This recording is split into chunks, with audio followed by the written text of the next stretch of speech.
বিষয়টি হচ্ছে যে আসলে একটি দেশের সরকার পতন বা সরকার পরিবর্তন দুটি ভিন্ন বিষয়। সরকার পরিবর্তন নির্বাচন ব্যবস্থার মধ্য দিয়ে গণতান্ত্রিক প্রক্রিয়ায় যেভাবে বাংলাদেশ সহ বিশ্বের বিভিন্ন দেশের সরকার ব্যবস্থার পরিবর্তন আসে, সেটা খুবই স্বাভাবিক প্রক্রিয়া।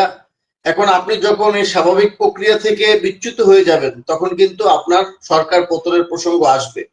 এখন বিষয়টা হচ্ছে, অজিত দোভাল যে কথাটি বলেছেন যে দুর্বল রাষ্ট্র ব্যবস্থা, আসলে দুর্বল আর সবল রাষ্ট্র ব্যবস্থা না, রাষ্ট্র ব্যবস্থা হতে হবে আইন অনুসারে, সংবিধান অনুসারে, এবং রাষ্ট্র ব্যবস্থা হতে হবে জনগণের আকাঙ্ক্ষা অনুসারে, জনগণের চাহিদা অনুসারে। আমি সেটাই মনে করি।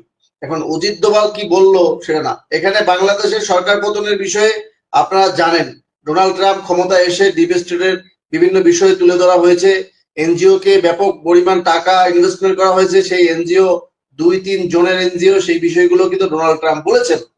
সুতরাং এইখানে সরকার পতনের ব্যাপারে, এবং আপনি জানেন যে ডক্টর ইউনূস সাহেব নাকি লবিস্ট নিয়োগ করেছিল, এবং আমি কোন টক শোতে দেখলাম সেখানে এক ভদ্রলোক সেই লবিস্ট নিয়োগে ছিল, তিনি জাতীয় টিভিতে বক্তব্য দিয়েছেন।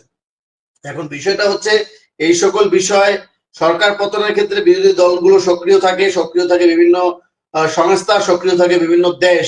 সকল দেশ যে আপনার মিত্র রাষ্ট্র হবে এমন কোনো কথা নেই। একটি সরকার ব্যবস্থা পরিচালনা করার জন্য বিভিন্ন সময় বিভিন্ন দেশ সন্তুষ্ট থাকে। যেমন কিছুদিন আগে আপনারা দেখবেন ভারতের উপরে ডোনাল্ড ট্রাম্প 100% ট্যারিফ আরোপ করেছিল, কর আরোপ করেছিল, শুল্ক আরোপ করেছিল। আবার দেখেন তাদের সাথে সামরিক চুক্তি হয়েছে, সে ট্যারিফ কমিয়ে 15% 16% নিয়ে এসেছে। সুতরাং বিভিন্ন রাষ্ট্রের সাথে সম্পর্ক ওঠানামা হয়, সম্পর্কের উত্থান পতন হয়। সুতরাং একটি রাজনীতিবিদকে রাষ্ট্র পরিচালনার জন্য শুধু সেই দেশে বসবাসরত জনগণের ইচ্ছা আকাঙ্ক্ষার দিকে লক্ষ্য রাখলেই হবে না, সেখানে আন্তর্জাতিক বহির্বিশ্বের অনেক গুরুত্ব রয়েছে। বিশেষ করে বাংলাদেশ যখন এই ইন্দো প্যাসিফিক রাজনীতির একটি কেন্দ্রবিন্দুতে রূপান্তর হয়েছে, এবং আমেরিকা যখন চায় যে এই বঙ্গোপসাগরে আধিপত্য বিস্তার করতে, সেখানে এশিয়ার মধ্যে তাদের আধিপত্য বিস্তারের কেন্দ্রবিন্দুতে রূপান্তর হয়েছে বাংলাদেশ। সুতরাং বাংলাদেশকে কেন্দ্র করে নানা রকমের আন্তর্জাতিক রাজনীতি চলছে। সুতরাং এই রাজনীতি এমনটি নয় যে বাংলাদেশের জনগণের ভোটে হয়ে গেলেন আর বাংলাদেশের জনগণের আশা আকাঙ্ক্ষা পূরণ করলেন।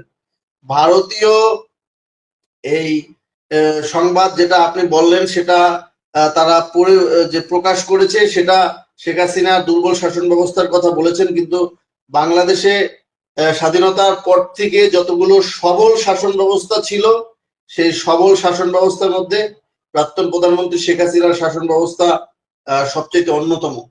তিনি সকল